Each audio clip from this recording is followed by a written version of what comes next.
peut-être tu vois certains rugbyman, même en Liga hein, ou en équipe nationale, avec des bons pecs, des bons biceps, des quadris impressionnants, etc. Et une qualité athlétique, mais décevant.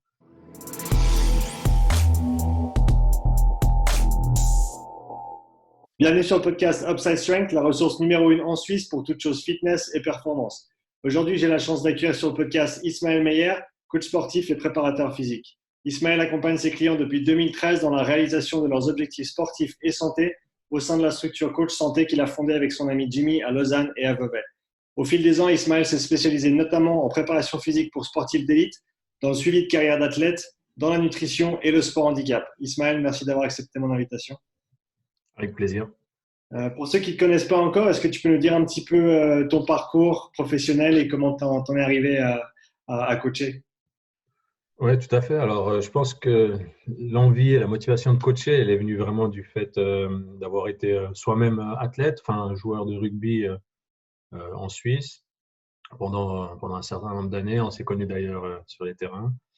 Euh, et ensuite, donc, j'ai étudié les sciences du sport à l'université.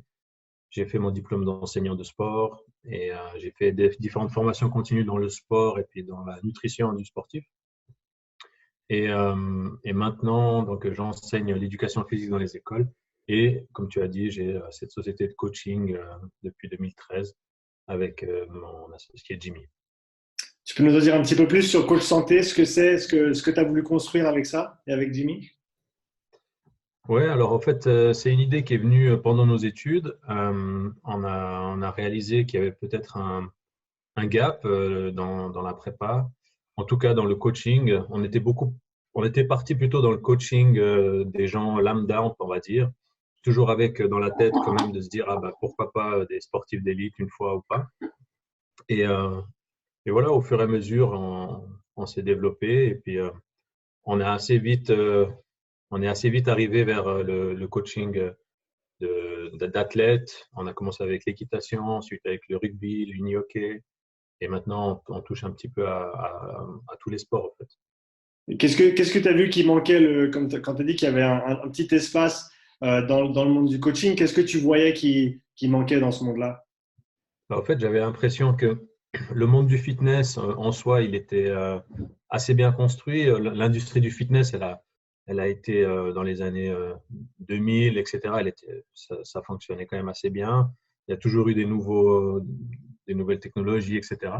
Mais en fait, c'était surtout dans le coaching, on va dire, personnalisé. Ça veut dire une personne voudrait vraiment être pris en charge de A à Z et en fait, avec un système, avec une vision un petit peu globale et pas simplement soit tu veux prendre du muscle, soit tu veux perdre du gras, etc. Mais plutôt un truc global. Et j'ai pensé qu'avec nos études et avec ce qu'on avait comme vision, nous, à cette époque-là, de voir la chose plutôt comme un système de plusieurs choses qui se recoupent et qui font qu'une personne est ce qu'elle est. Et c'est dans cette optique-là que je disais qu'il y avait un gap. Et donc, ces différents éléments, pour toi, c'est quoi qui font qu'on arrive à avoir une approche, on va dire, holistique du coaching et de la préparation physique? Oui, alors en fait, c'est vraiment, il y a une science qui s'appelle la systémie et c'est exactement ça. Ça veut dire on veut vraiment analyser tous les sous-systèmes, tous les systèmes qui font que la personne qui est au centre puisse exister. Donc, un athlète, c'est pas simplement un assemblage de muscles et de squelettes et tu le fais faire à 100 mètres et puis c'est fini. Non, un athlète, c'est ses études, sa famille, son environnement social, comment est-ce qu'il a grandi, est-ce qu'il a des frères et sœurs, est-ce que c'est le dernier, est-ce que c'est le petit, est-ce que c'est le moyen. Enfin, il y a vraiment tout qui joue un rôle sur la performance. Et c'est ça qui est, je trouve, fascinant. Et voilà. Et donc, comment vous intégrez tous ces éléments-là dans votre coaching chez Coach Santé? Bah, généralement, ce qu'on fait typiquement, c'est on essaye de, quand c'est du coaching personnalisé, bah, c'est vrai qu'on fait aussi des cours en petits groupes. Et là, on peut moins prendre le temps, je vais dire, mais sur la durée, on commence à connaître les gens, donc après, ça se rapproche de ça aussi. Mais dans un coaching purement privé, que ce soit pour un athlète ou une personne lambda, on essaye vraiment de poser le maximum de questions, d'obtenir, en fait, de se nourrir des informations qu'ils pourraient te donner. Et à partir de là, au fait, euh, commencer vraiment ce travail de, entre guillemets, de préparation physique, quoi, de planification, de programmation, enfin, tout ce qu'on fait et tout ce qu'on on connaît très bien, en fait. La théorie, elle commence à être quand même assez intéressante. Bien sûr, il y a des choses qui sont encore en train d'être étudiées, mais je trouve que cette notion de, d'acquisition d'informations, on nous l'apprend pas, finalement. On nous a jamais vraiment dit, tu dois vraiment regarder qu'est-ce qu'il a fait, qu'est-ce qu'il mange, est-ce qu'il est marié, divorcé, est-ce qu'il est en période difficile. Et en fait, tout ça, pour moi, il est autant important qu'une heure de bon coaching, quoi. Ouais, c'est vrai que c'est intéressant parce que dans les livres d'éducation de coach, il y a, comme tu as dit, toute la théorie et ça, c'est assez vite appris, entre guillemets. Mais après, Ouais. l'aspect interactif avec chaque individu et qui va être différent même du jour au jour, comme tu as dit, en fonction de comment la personne se sent, de la condition dans laquelle elle est. Donc, pour toi, ça commence par quoi pour toi se poser ces questions, ça se fait questionnaire en ligne? Est-ce que tu fais ça on va dire en live avec la personne? Tu fais ça comment? Alors, honnêtement, j'essaye d'être le plus efficient possible. Ça veut dire, j'essaye de faire lors de la première séance déjà. Donc, un entretien, soit on prend un café, soit on commence déjà la séance. Peut-être qu'il peut me parler de tout ça en faisant du vélo sans intensité. Et si je vois qu'il est déjà en train de respirer 200 fois, bah, je pourrais un peu déjà en tirer des conclusions. Non, mais pour dire, j'essaie d'être un peu plus efficient et puis de me dire de ne pas forcément faire 3 heures de rendez-vous pour obtenir plein d'informations. Je pense que c'est un apprentissage commun au fur et à mesure. Donc, je ne vais pas faire un questionnaire, sauf pour les clubs où là, par contre, je fais un questionnaire en ligne exactement de leur vie, entre guillemets. C'est vraiment un questionnaire social. Par contre, en privé, c'est plutôt quelque chose d'évolutif. Et puis, on va dire les 2, 3 premières séances, c'est de l'apprentissage entre nous, quoi. Et après, est-ce que ça, c'est des choses que tu intègres aussi, même au-delà de la deuxième, troisième séance, en termes de questionner le client quand il arrive, juste pour savoir dans quel état il est pour la séance, etc. Ouais, alors après, c'est sûr que ça découle.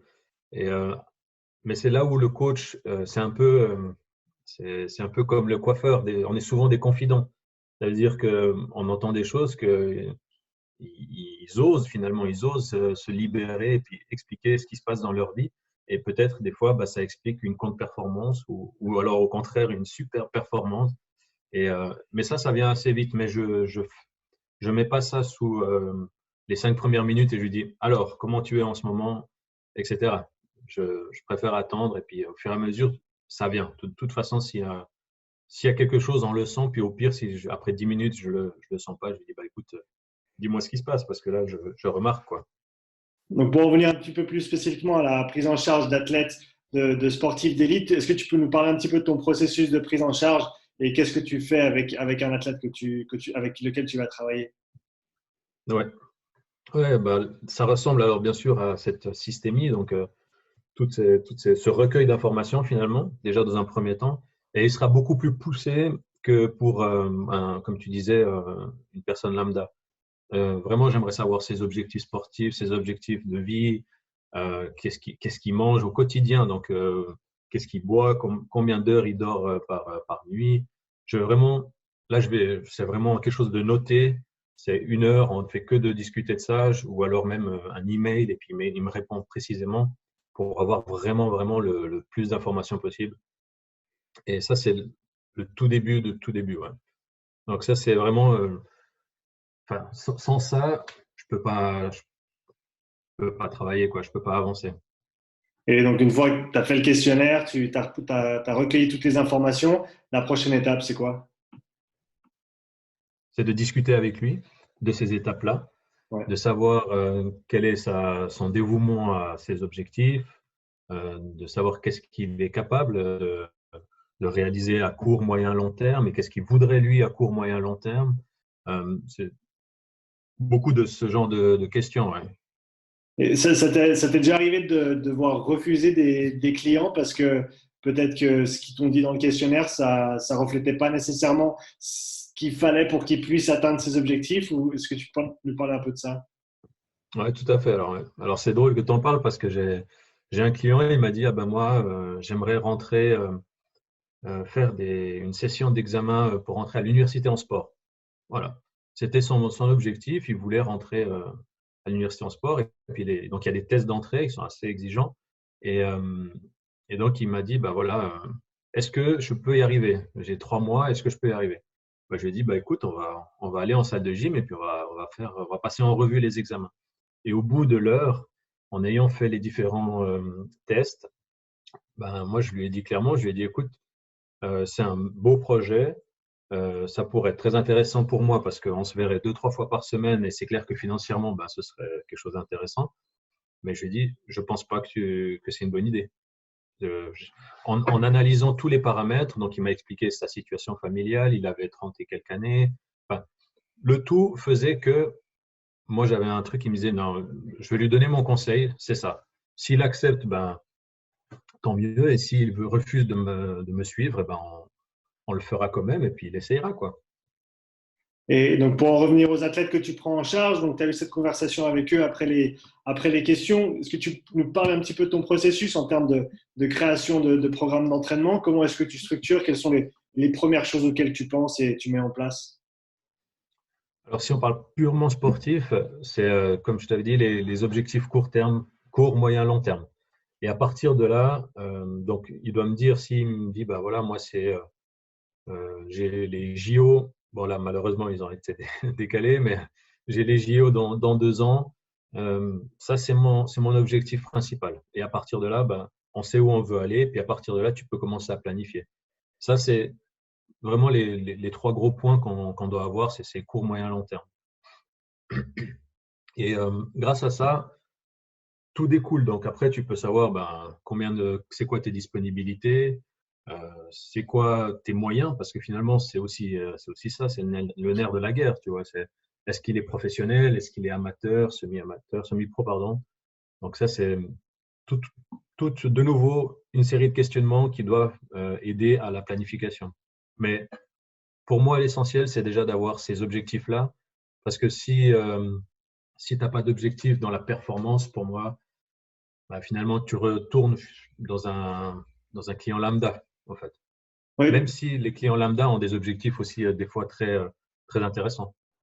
Pour toi, c'est là où tu fais la différenciation entre guillemets, un athlète ou un athlète et on va dire un client lambda. C'est cet aspect de compétition. Il y a soit un sport, soit un événement qui veulent faire. C'est là, c'est comme ça que tu fais la distinction ou tu as d'autres critères encore? Bah, en fait, de plus en plus, les gens les gens, alors, on va dire, les clients lambda, ils ont des objectifs vraiment sportifs, hein, Sierzinal ou alors, je sais pas moi, réussir à faire un marathon ou un ultra, etc. Mais en fait, ce qui différencie le plus, c'est le nombre de séances par semaine, selon moi.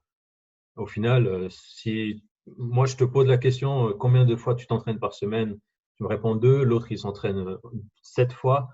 Bah déjà là, tu peux déjà catégoriser dans quel niveau tu es, quoi. Ça ne veut pas dire que tu seras forcément meilleur, mais ça veut quand même dire que tu es un athlète entraîné comparé à quelqu'un qui s'entraîne moins, quoi. Et Est-ce que ça, c'est un gros facteur. Après, c'est clair que l'intensité, la motivation, etc., ça pourrait être aussi des grosses différences. Mais, je ne pense pas qu'un amateur soit moins ou plus motivé qu'un athlète.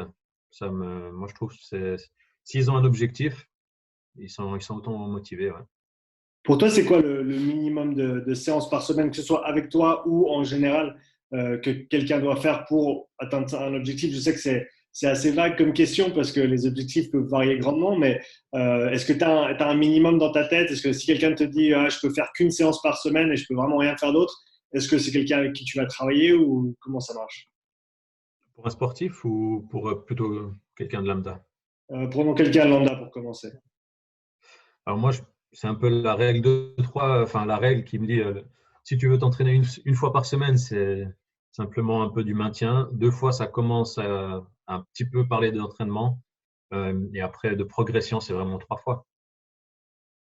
Ça, pour moi, c'est un peu toujours ce que j'ai eu dans ma tête. Et c'est aussi, quand on lit les études ou comme ça, il n'y a jamais n'as jamais une étude qui te dit pendant 8 semaines, tu fais un entraînement par semaine. Tu ne pourras jamais voir d'amélioration. Et puis, c'est contre tous les principes de surcompensation, d'entraînement, de machin. Ça marche pas une fois. Donc, au minimum 3 fois. Prenons un exemple concret, par exemple un joueur de rugby, et on va le prendre dans le contexte, par exemple, du rugby suisse, donc un joueur amateur qui viendrait te voir, qui veut travailler avec toi. Pour toi, en termes de prérequis, en termes de nombre de séances par semaine, en plus des entraînements, ça ressemble à quoi un programme de préparation physique pour un athlète amateur? Pendant la saison ou hors saison? Alors commençons hors saison et ensuite on fera en saison. Donc, quand tu dis amateur, c'est quand même de la plus haute division, la Liga, ou pas On dirait forcément? Liga avec peut-être des aspirations de jouer en équipe nationale, quelque chose comme ça. Ouais. Alors, bon, il y a 2 entraînements par semaine en Suisse pour l'instant, ce que bon, je trouve une aberration pour la Liga, mais après, ça, c'est une critique personnelle. Donc, en plus des 2 entraînements rugby, moi, je rajouterais quand même au minimum 2 entraînements spécifiques à un objectif. Je ne ferai pas du général, mais en un bloc de 4 semaines, je lui donnerais, par exemple, ben voilà, toi, c'est quoi? Tu voudrais augmenter la qualité de, du dynamisme de tes pieds, ben voilà, on a 4 semaines, on va travailler là-dessus pendant 4 semaines. Et au minimum 2 fois en plus des entraînements. Mais après, de nouveau, lui, il va faire ses entraînements de rugby, mais s'il a un objectif d'être plus dynamique ou alors plus explosif, hein, peu importe, mais un seul objectif, sur 4 semaines, il faudrait entre 2 et 3 par semaine. Ouais. Ok, et ça t'arrive de travailler sur plusieurs objectifs à la fois? Euh, Ça m'arrive, mais de plus en plus, là, plus j'avance avec l'âge, plus je préfère diminuer les objectifs, en fait. Ouais.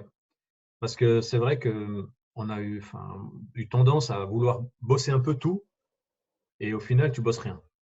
Et ça c'était peut-être, c'est un peu l'expérience, quoi. Tu apprends, hein.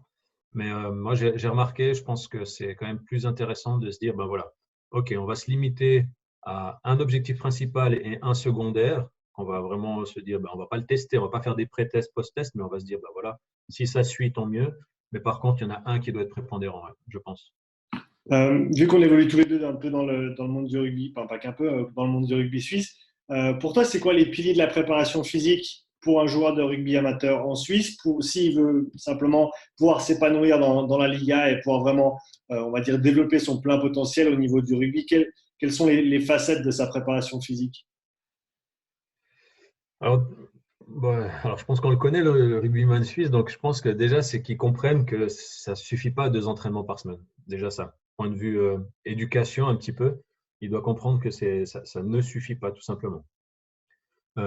Après, pour le reste, de nouveau, il faut savoir qu'est-ce qu'il souhaite, tu vois. Donc, c'est clair que s'il veut juste se maintenir dans son petit rugby amateur et puis il ne veut pas forcément avoir des prévisions, ouais, c'est c'est un peu dur à dire, on va dire. Ouais, il faudrait être peut-être plus précis dans. Ouais. Si on parlait plus spécifiquement de qualité physique, si je te dis par exemple la force, l'explosivité, la puissance, Ok, pardon. Ouais. l'endurance, tout ce qui est niveau combat, donc toutes ces qualités physiques-là, lesquelles tu approcherais en premier pour toi? Alors moi, c'est surtout, je pense déjà à la prévention des blessures. Ça, le rugby, on le sait, hein, c'est un gros sport à risque. Donc, déjà, si je peux lui éviter d'être blessé pendant sa saison de manière saine, ça veut dire, ça peut arriver, mais en évitant pas mal de choses, c'est déjà du renforcement profond. Chose que, alors, c'est clair que maintenant, le gainage, etc., c'est devenu, tout le monde, enfin, on a accès à ça avec les différents réseaux, mais aller un peu plus précis là-dedans, peut-être, et ne pas juste faire la planche sur les coudes, etc., et puis aller un peu plus en réflexion là-dedans. Et bien sûr, j'ajouterais pour moi un élément essentiel, je crois que t'en as discuté il n'y a pas longtemps, la vitesse. Ouais. Pour moi, ça, c'est quelque chose aussi qui. Parce qu'en travaillant la vitesse, tu vas avoir augmentation de la force, augmentation de la masse musculaire, augmentation de plein de choses. Et voilà, après une séance de sprint, après 2 jours, normalement, si tu fais une belle séance de sprint, tu as mal aux abdos. Puis ça, c'est sans travailler les abdos. Donc, c'est pour moi, renforcement profond et la vitesse, c'est quelque chose qui, si déjà tu peux faire ça, tu peux aller un petit peu au-dessus du lot. Et donc, pour parler un petit peu plus de cet élément de vitesse, parce que c'est juste, je me focalise pas mal là-dessus ces temps-ci. Je pense que c'est autant au niveau prévention de blessures, c'est extrêmement intéressant. Ouais. Mais voilà, comme tu as dit, au niveau performance, c'est difficile de comparer avec d'autres qualités physiques qu'on pourrait développer. Pour tous les coachs qui sont peut-être plus côté coach de rugby ou même joueurs de rugby et qui ne se rendent pas compte de l'impact de la vitesse sur le jeu, sur la performance physique et sur les préventions de blessures, est-ce que tu peux aller un peu plus profondément là-dedans et parler un petit peu en plus de détails de la vitesse? Donc, le rôle de la vitesse, tu veux dire? Ouais, exactement. Ben, pour moi, c'est quand avant tu parlais d'une différenciation entre la façon d'entraîner un sportif d'élite et puis d'entraîner monsieur, madame tout le monde. Ben, en fait, là, moi, si je dirais la différence entre simplement entre les capacités physiques d'un sportif d'élite et monsieur, madame tout le monde, pour moi, c'est la vitesse d'exécution. Ça veut dire dans les ligues amateurs, mais on va dire, je sais pas moi, Ligue C ou Première Ligue, etc. Une personne très rapide sort du lot. Même s'il n'est pas bon au rugby, il va sortir du lot. Ben, en fait, c'est ça qu'on doit avoir en tête. Ça veut dire que la différence, c'est la vitesse. Si tu es capable d'exécuter un mouvement rapidement, alors après, bien sûr, si en plus tu choisis euh, le bon élément tactique ou technique correspondant sur le bon timing, alors là, c'est la crème et puis tu peux aller viser un peu plus haut. Mais déjà, si tu as une vitesse de base ou une vitesse qui est entraînée, ouais, c'est déjà pas mal. Ouais. Et donc, ça, pour toi, ça passe par quoi l'entraînement de vitesse? Quels sont les facteurs importants en termes d'entraînement? Quelles sont peut-être les directives à respecter pour le faire correctement, pour ne pas se blesser et pour en tirer les bénéfices derrière? Euh, ouais, alors je me rappelle plus enfin c'est un peu l'histoire du sport, mais je me rappelle plus du nom ce sportif, mais en gros il avait été questionné comment est-ce qu'il s'entraînait, et puis il avait répondu, je crois qu'il faisait 100 fois 100 mètres, tu vois, mais vraiment quelque chose comme ça. Et de ça, bah alors c'est clair, c'est contre la théorie et c'est contre tout ça. Mais au final, à un moment donné, si tu veux faire de la vitesse, fais de la vitesse, quoi. Cours, va vite. Donc, des fois, on est un petit peu trop dans je sais pas comment est-ce qu'on pourrait expliquer, mais pas trop dans le détail, mais trop dans ouais, si, trop dans le détail. On est trop précis avant même que la personne, elle a une capacité de vitesse. Et au fait, je pense que ça doit être une combinaison des deux, mais c'est comme à un moment donné, il faut passer sous la barre. Bah, il faut passer sous la barre, quoi. Il faut soulever, quoi. Bah, si tu ne soulèves pas, tu ne pourras pas faire le reste. Bah, là, pour moi, c'est la même chose.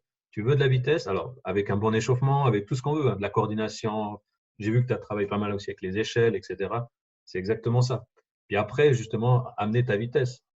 Mais si tu n'es pas capable de courir un 100 mètres, il y a un problème. Enfin, après, c'est mon avis. Donc, je ne te demande pas de faire 100 fois 100 mètres. Par contre, on va bosser sur les échelles, sur la coordination, l'école de course, les 5 mètres, les 10 mètres, les 15 mètres, les départs sonores, les départs visuels. Enfin, vraiment, on va tout varier, mais on va faire de la vitesse. Ça, c'est pour moi, c'est pas trop c'est pas trop scientifique, c'est pas trop de chichi. Par contre, à un moment donné, il faut y aller, quoi. Non, tu as raison. Je pense que, comme tu as dit, pour devenir plus rapide, il faut courir vite. C'est pas en courant à 60% qu'on va améliorer sa vitesse. Non, ça, je suis tout à fait d'accord avec toi. Si tu devais choisir une deuxième qualité physique à travailler en plus de la vitesse pour nos rugbyman amateurs en Suisse, ce serait quoi? La puissance. Mais de nouveau, on revient avec la vitesse, tu vois. Être capable d'exécuter un mouvement dans le plus court temps possible. Alors, c'est clair que, par exemple, si tu vas, peut-être tu vois certains rugbyman, même en Liga hein, ou en équipe nationale, avec des bons pecs, des bons biceps, des quadris impressionnants, etc. Et une qualité athlétique, mais décevant. Et au fait, c'est là où je veux en venir, c'est qu'on a beaucoup travaillé dans la musculation, d'accord, avec la professionnalisation du rugby, pardon, ça a amené ça. Hein, les gens, ils se sont vraiment densifiés. On a sélectionné des joueurs sur certains postes uniquement avec leur poids qu'ils faisaient. Donc, tu prenais un centre moins de 90 kilos, bah, ça ne jouait pas. Il fallait qu'il fasse 95 ou s'il faisait 80, même s'il était très bon techniquement, un bon plaqueur, il ne prenait pas. C'était comme ça. Donc là, on voit un petit peu des gabarits un peu différents dans certaines hémisphères. Mais sinon, c'est un peu ça la politique. Et puis là, on remarque que finalement, un muscle ou un athlète qui n'est pas forcément très massif, mais il peut être très puissant. Et pour moi, un sport collectif comme le rugby, si tu es puissant, c'est une sacrée qualité. Et puis c'est quelque chose qu'il faut travailler aussi en salle. Et donc pour toi, quand tu fais la différenciation entre la musculation et le travail de puissance, est-ce que tu pourrais décrire un petit peu les deux et les différences entre les deux et comment ça se travaille en salle en fait? Ouais. Alors, en gros, par exemple, on va dire, on prend l'exemple je sais pas moi, du squat. Alors, typiquement, si, je sais pas moi, tu veux faire du volume ou alors simplement tu veux entraîner ton squat, tu vas tester, je sais pas, tu fais tes 5x5 ou tes fameux 3x8, 4x8, etc. Ben, très bien. Euh, Vas-y. Et après, tu gagneras un peu de volume, tu gagneras un peu, peut-être ça va se définir. Et puis voilà. Puis de temps en temps, tu vas tenter tes max reps et puis ça augmentera un petit peu ton dynamisme. Mais où il y a un peu d'évolution qui est en train de se passer, je ne sais pas si tu connais le Tendo Unique, qui s'appelle, je crois. C'est le Ou truc alors, qui mesure la vélocité de la barre, déplacement de la. exactement, ouais, Ouais, ouais. exactement.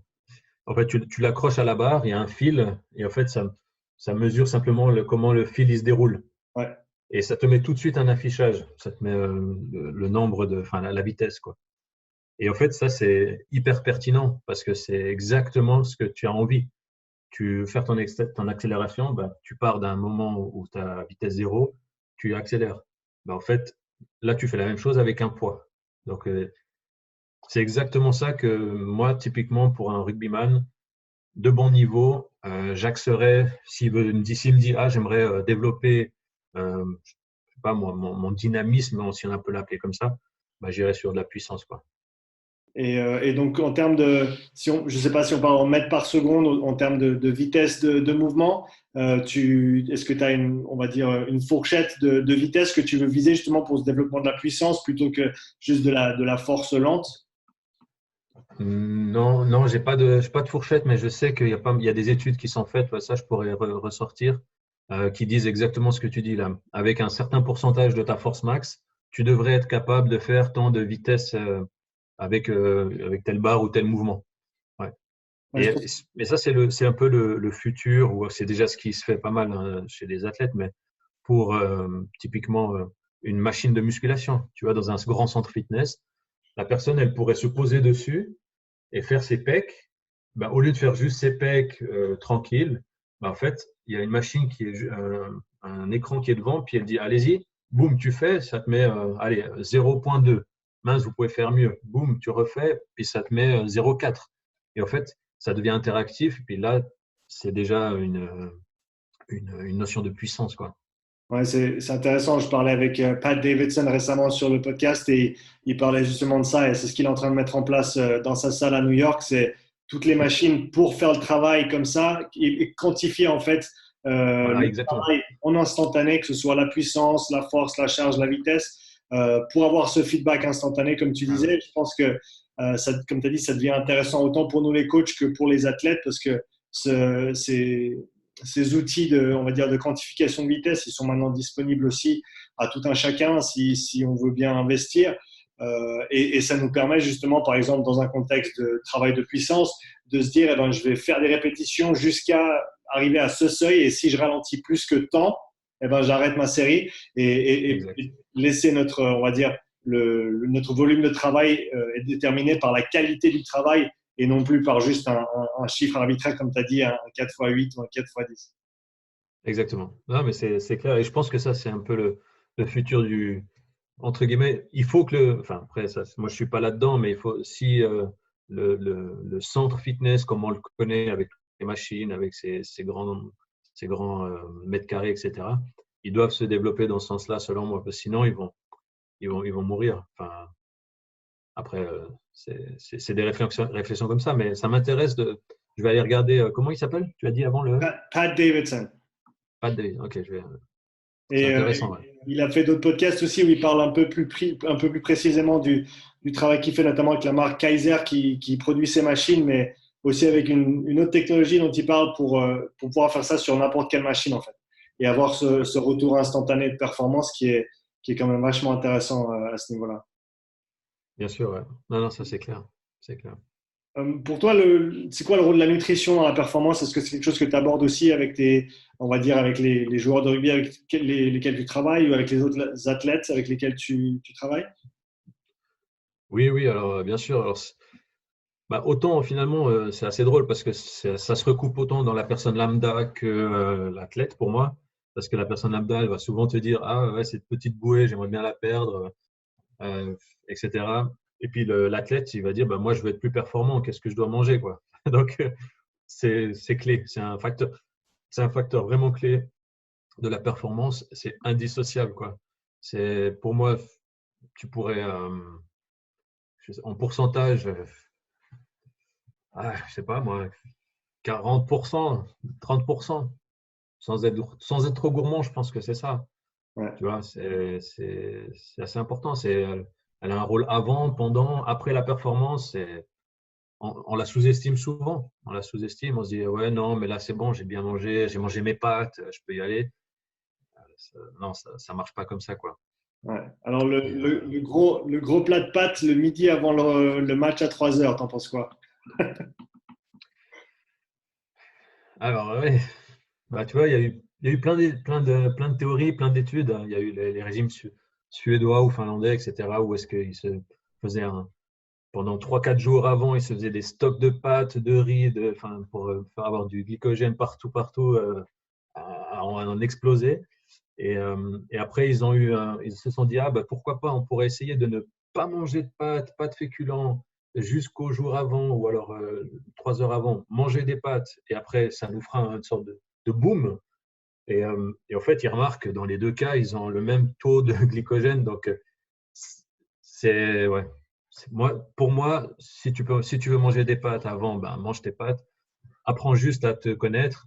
Si tu manges tes pâtes bolo, ben, moi, je pense que ça ne va pas trop le faire. Mais si tu manges des pâtes nature au beurre avec un tout petit peu de fromage par-dessus ou de parmesan, ben, ça, c'est plutôt bon. Ouais. Et est-ce que tu approches de la nutrition différemment, que ce soit avec quelqu'un qui, on va dire, un client lambda qui veut perdre un petit peu de poids ou un athlète, au contraire, qui veut améliorer sa performance? Est-ce que tu as une différence d'approche dans ces deux cas? Je serais un peu plus intransigeant avec l'athlète. Ouais. Avec la personne lambda, au début, j'ai fait tous mes fichiers Excel sur les calories, les quantités de prod, de graisse, de machin, de trucs. Et en fait, j'ai remarqué que ça tient pas. Les clients ne peuvent pas suivre ça. Et un athlète peut, je pense, parce qu'il a vraiment normalement, il a une rage, une motivation à le faire. Mais en fait, maintenant, j'ai un peu reviré de bord et puis je suis parti plutôt dans. Avant, j'ai parlé d'éducation et je suis plutôt dans ça. Et je suis plutôt à ce qu'un athlète soit lui-même apte à, à décider de ce qu'il va manger plutôt que de me suivre, tu vois. Sinon, il sera toujours dépendant de quelqu'un. Et je reste persuadé qu'il doit vraiment apprendre lui-même et puis se dire, ah ben voilà, il m'a montré que si je faisais ça, ça allait. Si je faisais pas ça, c'était ça. Et je préfère être dans cette dynamique-là. Donc, il n'y a pas de régime. Moi, enfin, c'est mon avis. Je ne donne pas de régime à mes clients. Je leur donne des idées, je leur donne des conseils. Je leur dis, essayez ça un petit moment si ça vous convient. Si vous avez un sentiment ou une sensation de frustration, finalement, tu vois, quelque chose de négatif. Ah, mais purée, Ismaël, il m'a dit de ne pas manger de riz le soir avant 21 heures, après 21 heures, pardon. Ben, moi, j'ai pas envie de lui donner cette information-là. Parce que je suis persuadé encore, ça je ne sais pas si tu avais déjà lu, que si on suit un régime, on est en mode un peu frustration, et puis c'est comme si notre cerveau il allait sécréter ou créer une hormone ou des enzymes ou quelque chose qui fait qu'au final, tu vas faire le contraire. Et pourtant, ta balance énergétique, elle est comme ça, tu dépenses beaucoup, tu en apportes peu, mais tu vas prendre du poids. Et en fait, je suis sûr que ce côté mental, on le néglige et on le sous-estime. Donc, c'est pour ça que je suis plutôt dans le système du plaisir et puis de se dire, bah, non, moi, j'ai envie de manger ma fondue le jeudi soir, bah, je vais la manger. Alors, je ne vais pas en manger 10 parts, mais je vais en manger 2 ou 3. Mais j'aurais eu tu vois, dans mon système, c'est ça, hein, c'est le système dopaminergique. On est bourré au sucre de toute façon. Donc, il est là, il est déjà bien créé, notre système. Donc, on va le favoriser un petit peu. Et puis, au fur et à mesure, on va peut-être s'en détacher. Non, je suis d'accord avec toi sur ce côté-là. Je pense que se mettre des boîtes précises autour de la nutrition, surtout comme tu as dit, je trouve que l'athlète a plus de, on va dire, euh, son budget au niveau intentionnel et au niveau discipline est beaucoup plus grand que pour le client lambda. Donc, comme tu as dit, tu vas pouvoir lui en demander plus. Mais même dans ce cadre-là, je trouve que de prendre ton approche, et j'adore ça, c'est demander au client, en fait, ou de l'athlète, qu'est-ce qu'il pense il doit changer. Et en fait, on commence par ça, parce que si c'est eux qui te donnent la réponse, tu n'as même pas besoin de leur dire quoi que ce soit, ils se le sont dit à eux-mêmes, et ça va être beaucoup plus simple à suivre. Et comme tu as dit aussi, tu as beau être en restriction calorique, tu as beau faire beaucoup d'exercices, si tu es stressé, si tu dors pas, etc., ça va pas le faire. Donc c'est vrai que il y a plusieurs facteurs qui rentrent en ligne de compte, notamment tous ces facteurs, le stress qui peut englober, on va dire, autant le stress de tous les jours, le travail, la situation personnelle, professionnelle, avec la famille, le sommeil, des sensibilités ou allergies alimentaires aussi qui peuvent avoir des influences là-dessus. Plus la nutrition, plus l'exercice, si on met tout ça ensemble, si on arrive on va dire, à avoir un œil sur tous ces paramètres, parce qu'on ne peut pas non plus les contrôler de trop près, comme tu as dit. Ouais. Non, alors contrôler, non, je pense pas, comme tu dis, mais c'est vrai qu'il faut en avoir conscience et il faut les intégrer dans les paramètres de l'équation, en fait. C'est surtout ça. Après, moi, c'est peut-être parce que j'ai une vision un petit peu matheux, quoi. Je suis un peu le geek là-dessus, mais il faut vraiment pour que ce qui suit le signe égal, tous les paramètres avant, on doit les mettre. Sinon, l'équation est faussée. Il y a un truc qui joue pas. Donc, c'est ça. Il faut savoir un peu tout. Puis, on revient avant dans le truc de systémique. Tu vois, dans le truc systémique, avoir la globalité des informations. Ça, c'est assez important. Après, pour revenir juste sur la nutrition, il y avait aussi un truc sur l'hydratation. On sous-estime un petit peu ça. Au rugby, on voit, ils ont tous à la santé, hein, exactement. Donc, dans les sports, maintenant, c'est intégré, hein. On boit avant, pendant et après l'effort. Au rugby, après l'effort, on sait ce qu'ils prennent, mais voilà, hein, ils disent que la bière, c'est bon pour la récup, mais ma foi, c'est pas vrai, hein, c'est comme ça. Euh, non, mais ce que je veux dire par là, c'est que des fois, on se dit, ah ben, on va prendre que de l'eau. Et en fait, moi, c'est aussi quelque chose que j'aimerais apporter peut-être au rugby, c'est que l'eau, ça suffit pas forcément des fois. C'est 2 fois 40 minutes sous le soleil, il fait 30 degrés, tu ne perds pas que de l'eau. Donc, il faut donner quelque chose d'autre à ton corps. Et ça, des fois, c'est un peu difficile de faire comprendre, pour moi, je trouve, aux joueurs. Ouais, il y a des poudres qu'on peut ajouter à l'eau. Des fois, je recommande juste mettre une pincée de sel dans la bouteille d'eau, juste pour apporter quelques minéraux qu'ils auraient perdus. Et après, rien ne remplace, c'est clair, un bon repas après l'effort. Et puis, comme tu as dit, une bonne hydratation, mais juste de l'eau toute seule, ça ne suffit pas. Ouais, ouais, c'est clair. Non, c'est ce qu'il faudrait. Il y a une multitude de choses. Après, c'est clair que les trucs commerciaux, ils vont te les vendre comme si c'était le produit miracle. Mais comme tu dis, il y a des choses maison, un peu de sucre, un peu de sel, et puis c'est parti, quoi. Enfin, Pour revenir un petit peu sur ta biographie, on a parlé de sport handicap. Est-ce que peux nous parler un petit peu de comment tu es arrivé dans ce milieu-là et ce que tu fais exactement? ouais, avec plaisir. Bah, écoute, en 2015, je crois, ou 2016, j'ai un ami physiothérapeute. Il m'appelle, il me dit, Ismaël, est-ce que tu as déjà travaillé avec une personne handicapée? Et moi, je lui ai répondu, bah, écoute, non, ça m'est jamais arrivé. Puis il m'a demandé, est-ce que tu voudrais? Puis j'ai dit, bah, bien sûr, avec grand plaisir. Et donc, j'ai rencontré cet adolescent. Il avait 14 ans, hémiplégique de tout le côté droit. une main atrophiée et puis une jambe droite qu'il arrivait un petit peu à plier, mais pas forcément énormément. Beaucoup de pertes d'équilibre, quelques crises d'épilepsie, une spasticité. Donc, spasticité, tu vois, c'est le fait d'être très contracté ou alors de faire des crises carrément de ça. Il en avait un petit peu, mais pas énormément. Et voilà. Donc, je suis tombé par hasard avec lui. Et puis maintenant, ça fait 5-6 ans que je le suis. Et maintenant, il est devenu adulte. Et voilà. Et on continue de se voir. Et puis, c'est juste génial.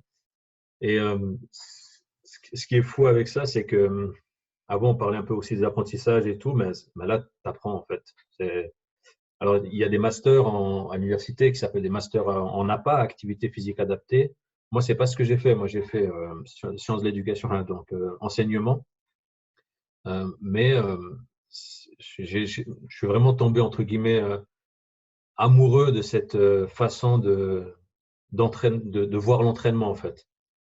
Parce que eux, ils ont une vision très médicale. On leur a toujours dit, ouais, ton bras, ouais, faut le laisser, hein, il faut pas trop le toucher. On va plutôt. Alors, tu vois, je vais peut-être mettre la caméra comme ça, mais ils ont toujours un bras qui est peut-être comme ça et qui est très court ici. Et le physio, lui, il va essayer de libérer un petit peu ça, de redonner un petit peu de ROM, de range of motion. Et en D'amplitude fait, de mouvement, ouais. voilà, merci, excuse. Tu vois, je ne suis pas bilingue, mais c'est toi qui es le bilingue, mais je ne trouve pas mon mot. Euh, donc voilà, et ça, c'est très bien. Par contre, ils disent, le corps médical, les physios, ils disent ne surtout pas bosser de force, ne surtout pas faire de force sur ce genre de bras ou de personnes. Et tu vois, moi, j'ai un adolescent devant moi, il a 14, 15, 16 ans. Tous ses autres copains, ils commencent à prendre un petit peu, ça se développe un peu, ils font leur pompe à la maison, tout ça. Et lui, on lui dit de ne pas faire. Et puis, honnêtement, moi, j'ai fait l'inverse, quoi. J'ai fait l'inverse. Je lui ai dit, écoute, si parce que ton bras, il peut faire ça. Il peut bouger un petit peu. S'il bouge, s'il y a un mouvement, c'est qu'il y a quand même des fibres qui doivent marcher. Enfin, il y a quand même un truc. Alors, on va tester. On va essayer. Petit à petit, on a essayé avec des élastiques, après, etc. Et puis, et le résultat, il est juste trop bien, quoi. Alors, bien sûr, il n'a pas récupéré. Hein, c'est quelque chose pour lui, c'est quelque chose de génétique. J'ai un autre client qui c'est un accident, mais dans ce cas, en génétique, tu reprends jamais autant, quoi. Donc, mais très, très intéressant, en tout cas. Ouais. Ouais, donc, parle un petit peu plus de ce que ça peut apporter à quelqu'un justement qui serait dans une situation comme ça. Qu'est-ce que ça peut apporter justement cet entraînement et qu'est-ce que ça peut changer dans la vie de tous les jours? Alors, moi, je pense que ça peut permettre d'être considéré, entre guillemets, comme une personne normale, déjà. Euh, je suis pas trop un partisan de dire oh mon pauvre chou, tu as une hémiplégie, tu peux pas lasser tes chaussures parce que tu n'as qu'une main ou des choses comme ça. Après, je suis peut-être un peu, comment on dit, trash avec lui parce que maintenant on se connaît depuis 5 ans. Bah, je lui dis bah non, mais ça, je vais jamais t'aider, ça tu peux le faire quoi. Et il me dit ouais, mais j'ai qu'une main. Je dis bah et alors, essaye. Et si vraiment il peut pas, bah là je viens et puis je l'aide. Donc, alors ça m'est déjà arrivé une situation un peu cocasse, juste d'attacher les lacets. Je lui dis mais non, mais tu peux le faire. Et puis en fait, il m'a dit Ismaël, essaye toi d'attacher tes chaussures avec une main. Et je peux te dire que j'ai pas réussi. Alors j'ai vite attaché ses chaussures. Donc voilà. Ouais. Tu peux nous Mais parler un petit donc ouais, peu? Non, non, vas-y, pardon. vas-y. Non, je disais ça permet d'avoir un semblant de vie normale. Et puis moi je pense que ça leur permet d'avoir une meilleure confiance en soi, tu vois. Surtout au niveau de l'équilibre, parce que des fois ils ont un pied qui ben, ouais, il peut un peu être de côté, ou alors il ne fait pas une flexion complète, ou alors il a quelques doigts de pied qui veulent plus se tendre ou détendre. Et développer l'équilibre, etc., ça peut faire que du bien, quoi. En plus, on sait qu'en développant l'équilibre, on peut augmenter la force, donc c'est que bénéfique, quoi. Tu peux nous parler un petit peu de tes influences en termes de coaching, les personnes qui ont eu un impact sur toi et sur ton développement en tant que coach et instructeur? Oui, bien sûr. Alors moi, quand j'ai vu la question, je me suis dit, ah ouais, mais ça va être un peu compliqué, mais au fait, j'ai deux personnes, Jean-Pierre Heger, Je pense qu'on n'a pas besoin de le présenter. Pour moi, c'est un Présente-le peu… quand même. Pardon? Pour ceux qui ne connaissent pas, présente-le quand même. Ok, ouais. Alors, on va chercher sa biographie vite fait. Non, non, mais Jean-Pierre Egger, c'est un préparateur physique qui a coaché Werner Günther, Valérie Adams, le team Alinghi quoi, à la belle époque. Vraiment, enfin, il a, il a vraiment percé dans son domaine et il a été un peu un pionnier dans tout ce qui était analyse de la pratique sportive et puis et de la transcription à la prépa physique, au fait. Et ça, c'est juste génial. Donc, alors, c'est clair, quand tu as un athlète comme Werner, ben, c'est du pain béni, quoi. Le mec, il te saute les caissons jaunes comme si c'était des petites haies, quoi, tu vois. Enfin, c'est… Donc voilà, je pense qu'il a eu des athlètes incroyables, mais en même temps, il a su apporter sa vision et puis atteindre les objectifs avec eux. Donc ça c'est chapeau parce qu'au final on n'oublie pas que c'est ça, hein, c'est d'atteindre un objectif en commun. Parce que finalement tu te l'assimiles cet objectif. Il te dit moi je veux aller là, ben, on va y aller ensemble quoi. Et une deuxième personne et ça c'est un peu plus personnel, c'est Jean-Sébastien Charles. Je sais pas si ça te dit quelque chose.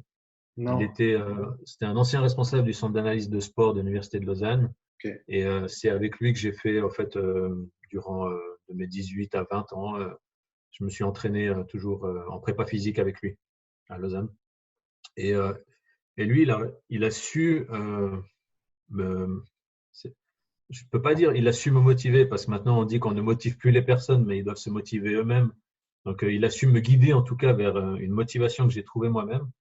Et il a toujours intégré la notion de plaisir dans l'entraînement. Ça pouvait être des entraînements vraiment, tu voulais baver, tu voulais vomir, tu voulais faire les fameux 30-30, 30-15, 20-15, enfin tous ces trucs où tu mets même les points d'athlétisme, tu n'as plus de mollets, enfin voilà. Mais, et en fait, il y a toujours eu un moment dans l'entraînement, soit il te faisait une blague qui te faisait oublier tout le reste, soit il te disait, ah mais après on a les grillades, soit, voilà, soit une connerie. Et ça, au fait, j'ai pas oublié. Et ça, vraiment, je tiens à le faire et je continue à le faire et à le transmettre parce que je trouve que c'est important parce que sinon, tu reviens plus t'entraîner, quoi. Donc Euh, voilà. pour parler un petit peu de ce qui t'intéresse ces jours-ci, est-ce que tu as un intérêt du moment, quelque chose en termes de que ce soit de préparation physique, nutrition ou autre, dans lequel tu creuses en ce moment? Est-ce que tu peux nous en parler un petit peu? Ouais, avec plaisir, ouais. Alors, il y a un truc qui est un peu, alors moi, c'était un peu mon travail de mémoire que j'ai eu, c'était sur le traitement de l'information. Et je m'intéresse beaucoup en ce moment à combien de temps une information a besoin pour arriver au cerveau et ensuite la retransmettre en un mouvement. En un, et en fait, tout ce processus, souvent, sans parler de la qualité du mouvement, sans parler de la qualité du muscle, qu'on peut entraîner puis qu'on connaît très bien, en fait, tout ce qui se passe avant, les 200, 300 millisecondes avant, ben ça, on le fait rarement, je trouve. Soit dans le très très haut niveau, tu le travailles, mais sinon, c'est assez rare qu'on le fait. Alors, on le fait un petit peu avec, je ne sais pas si tu vois, les Blaze Pod, les Fitlight, les trucs comme Mhm. ça. Ça, Mhm. c'est assez intéressant.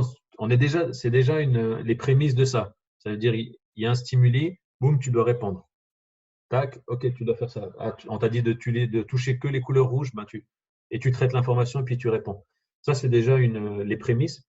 Mais après, on peut aller dans un processus encore plus grand et je trouve que même si on gagne tout petit peu, c'est toujours ça de gagner parce qu'on est dans le sport d'élite. Si là, je parle du sport d'élite. Bah après, de nouveau, on est dans la vitesse. Donc, celui qui prend le choix le plus rapide et le meilleur choix, il est plus rapide que l'autre parce il va être en avance, quoi. Et ça m'intéresse à fond, quoi. Et c'est un peu mon dada en ce moment. Ah, Ismaël, c'était super de te parler. En tout cas, où est-ce que les gens peuvent en apprendre plus sur toi et sur Coach Santé aussi? Écoute, on a différents réseaux sociaux. Après, si vraiment il y a des questions, ben, je peux laisser volontiers mon email avec dans le lien du podcast ou des choses comme ça. Mais sur notre site internet, coachsanté.ch, il y a tous les contacts, les formulaires, etc.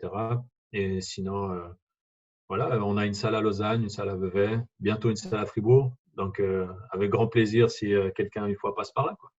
Super. Ben, merci pour ton temps aujourd'hui, Ismaël.